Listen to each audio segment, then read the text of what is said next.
Hey everyone, it's Bob Gerace, and I'm going to tell you how to talk to your wife in this video, and in particular, how to talk to her when you have stepped on a rake in your marriage, where something is broken. She's exploding. She's furious. She just doesn't even want to see you. She's like, "Get out of my space. Get out of my sight. I'm so angry with you." It's like, what do you do inside of that space? And what I'm going to tell you inside of that space is the number one thing is not even what you say, man. It's how you say it. And I talked about that in yesterday's video. I gave you some tools, I gave you some techniques, I gave you some hacks. And again, I told you very upfront that is not the way to be an elite level husband. She will see through them eventually. But what I'm trying to do is give you some emergency triage. So inside of that emergency triage, if you watch that video, if you learn to use those hacks, if you learn how to make the felt emotions that are inside of your body expressed on the outside of your body in a way that makes her feel safe and loved and able to be vulnerable, well, then what you say is going to land very differently. But what you say is critically important. It's just not important if you don't have your inner game right. But assuming you get your inner game right, let's talk about what happens when she shuts down. And now I'm not talking about a long-term shutdown where she hasn't talked to you for weeks and she's like in her bedroom on her phone with the door locked, moved out of your bedroom. I mean, that's a completely different conversation. What I'm talking about is what happens when you're in a normal marriage or you're in a rocky marriage, but you're up and down, and all of a sudden this bickering or this argument or this fight breaks out. And inside of that space, she shuts down and she doesn't want to talk about it anymore. Now, first, let me tell you what not to do. The last thing you want to do is keep pushing, whether it's begging, whether it's pleading, whether it's crying, whether it's logic, whether it's threatening, whether it's standing outside the bathroom door, banging on it and yelling with her in there, sobbing, sitting on the toilet. Like, none of that stuff is going to work, man. And I know you desperately want to try to fix this. You desperately want to try to make it right.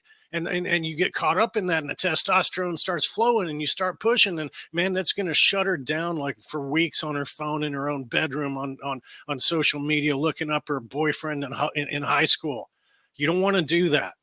What you want to do is you want to say, look, I understand you don't want to talk about this right now, and I respect that, and I will give you some space. I just want you to know that I am ready to talk about this the minute that you are. I want to own it. I want to take responsibility. And when you're ready, I'm ready. Some flavor of that. It doesn't even have to be that long. I get it. When you're ready to talk about it, I'll be here. I'll be present. I'll be available. You know what? Just say, look, I get it. You don't want to talk about this right now. When you're ready, I'm here. That's all you got to say, man. And she can be yelling, I'm not going to be ready and you're a jerk or whatever it is. It doesn't matter. That needs to be said. Now, why does that need to be said? It needs to be said because there's this larger game that is being played, and you've got to understand it and you've got to be aware of it.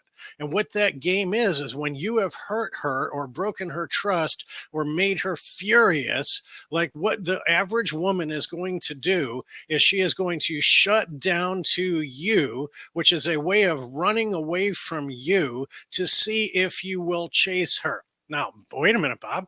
Wait, I thought you just said don't chase, don't push. Well, no, man, you don't chase and push in the moment. You respect her boundaries and you give her the space. But what you're going to do is you are then going to shift into another gear. And this other gear is going to be you go back to your life. You're a happy, positive, confident, abundant man who is taking care of his children, being kind to the animals, kind to the children, kind to the neighbors, or whatever, being kind to his wife. If she sneezes and you're standing next to the tissue box, absolutely hand her a tissue. Say God bless you, whatever it is. Your normal day-to-day conversations, like, what should we cook for dinner, or would you prefer to go out? Like, this weekend I don't have to work, so I was thinking maybe we would go do this. And the thing is she may be giving you the hand to the face. She may be telling you she doesn't want to talk to you. And if that's the case, you take a cue and you dial it down. But what I'm going to tell you is the number one mistake that men make in this place is that they either go all the way and they push her to the point where she's wondering if she needs to call the police, or they go all the way the other way and they completely ignore her. Look, the test is that you find the balance. The test is that you find your way back to her in a way that makes her feel safe. This is slow. This is subtle. It's just like when you were dating her. You didn't take her out on the first date, and the minute she got in her car, start pawing her all over and slobbering all over her and expecting to consummate a marriage. It went slowly. It went carefully. You read her signals. You took feedback. You looked at her. You tried to figure out, is she ready to be touched? Is she ready for me to hold her hand? Is she ready to be kissed? And this is what she needs. It's just the same game on a different level. This different level is the idea that you have heard her and you need to win her back in that moment. And so what we're going to do is we're going to move slowly and we're going to move carefully, but we are going to move deliberately. And that means, like a man, you must face the rejection. You are going to get rejected. You are going to initiate. Hey, go check out my podcast, leadyourwife.com. I talk about in there, you're the chief initiating officer. You're the chief marital repair officer. You're the chief sexual officer. You're the chief everything. You are the leader, man.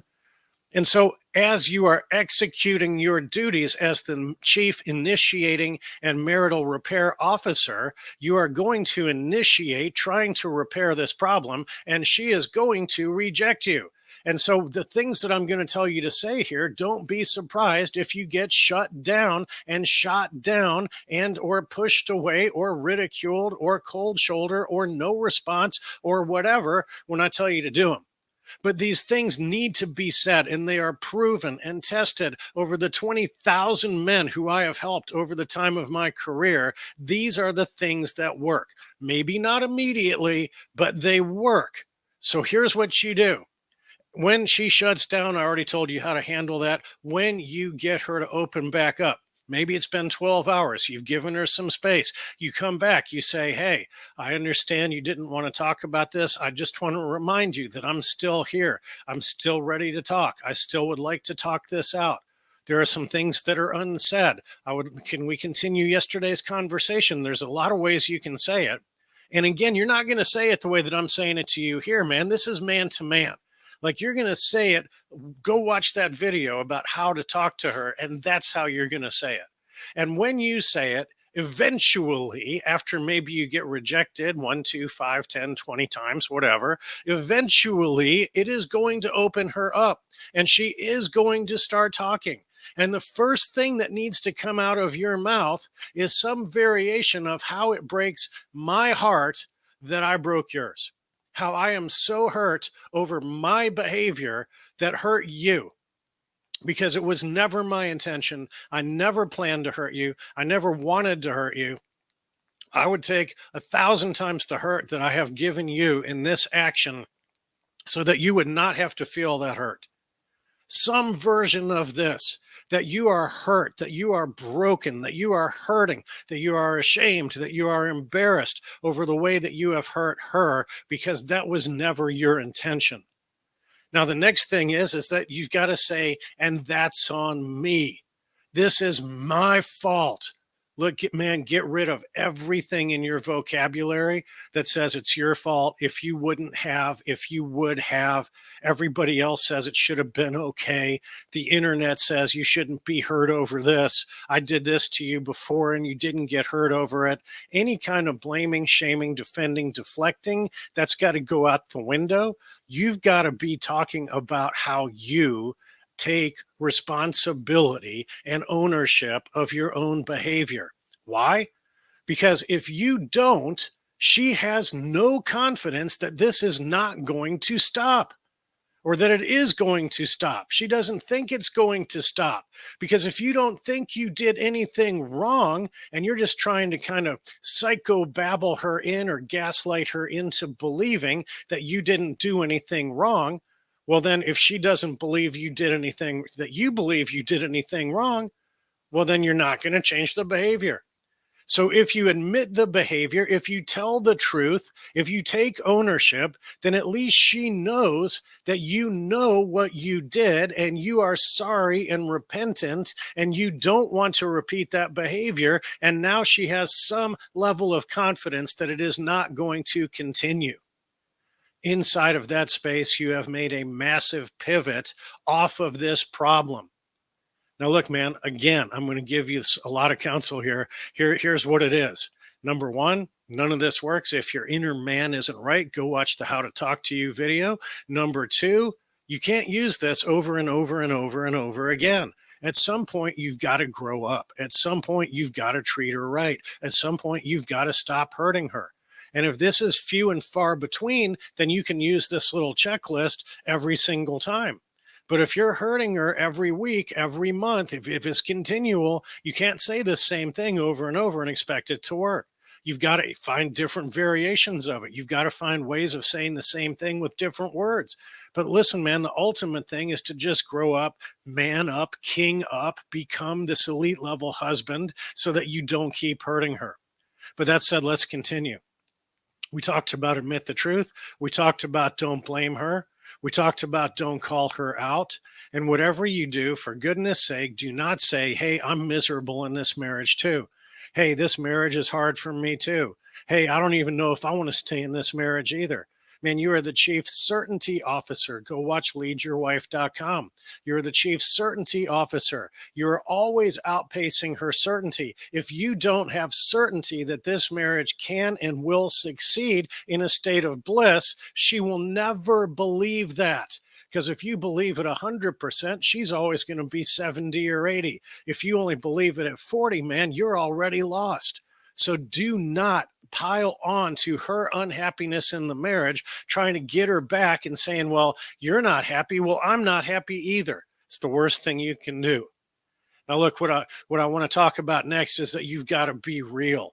Inside this brotherhood, we live by a code. We are real. We are raw. We are relevant, and we get results. And being real means stop the lying. Stop lying to yourself. If you failed your wife, man up and admit it. And let me tell you something, man, even if what she's mad about is something you did not do, this is a classic one. Let's say, you quit smoking 10 years ago and her friend told you or told her that she saw you smoking. So you come home and you walk into the buzzsaw and she's furious that you would smoke and do it behind her back and break your promise to stop smoking. And nothing could be further from the truth. You didn't smoke. How is that your fault? How do you own that? How do you take ownership and admit it? Well, here's what you got to do. You got to take ownership and admit the fact that you have not built a culture of trust in your marriage where if somebody calls and tells her that, her first thought is, I don't believe it. He would never do that because he is so trustworthy and he is so honest. I refuse to believe it. And when you get home, you get a little gentle. Hey, you know what? Mary said she saw you smoking a cigarette. Isn't that crazy? And she knows that you will tell her the truth, and you will even say, well, you know what? I failed and I smoked it.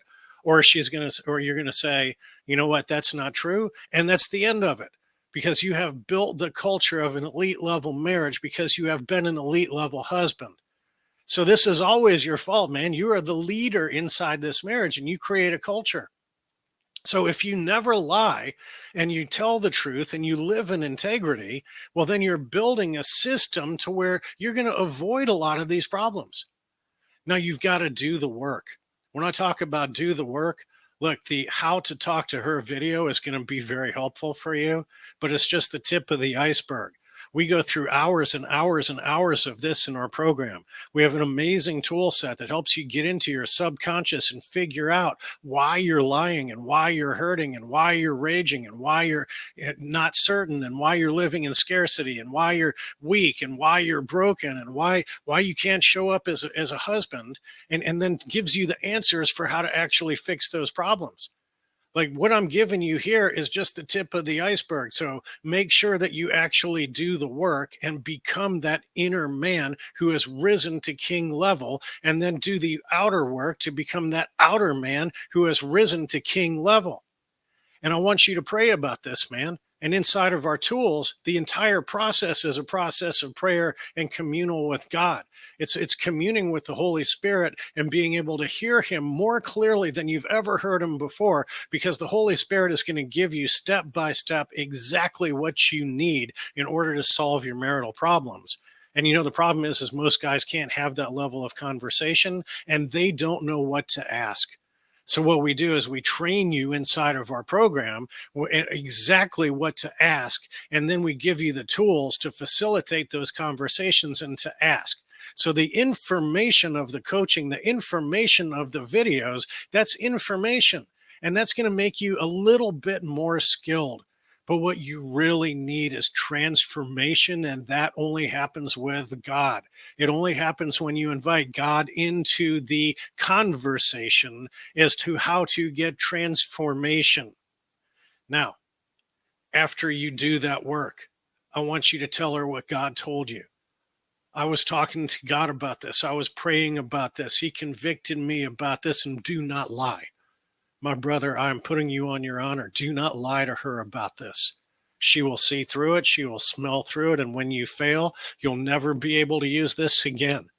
You only tell her this if you actually did the work, you actually learned what you needed to learn, you actually communed with the Holy Spirit, you actually got guidance and inspiration, you actually got convicted. Then you go tell her about that experience. And especially if she is a believing woman, that's going to go a long way towards forgiveness. It's going to go a long way towards trust.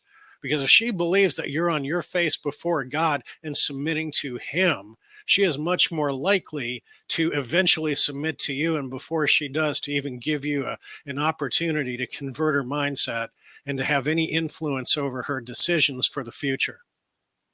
And then, speaking of the future, we're going to talk about cascading a future.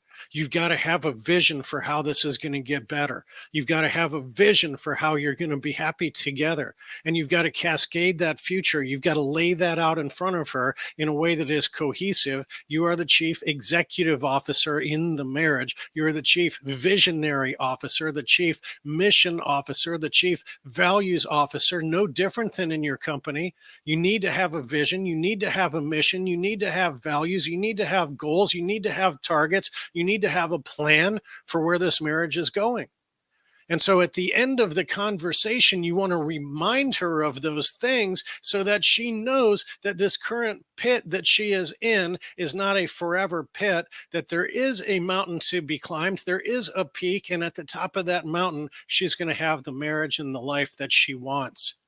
And then you go to work and give it to her. So what I want you to do now is, if this video helped you, I want you to like it. Hit the like button so it'll be shared and other men will benefit. This has been another chapter from the book of Bob. If you want to learn how to work with us, go to www.realmanrevolution.com or click any of the links in the comments below.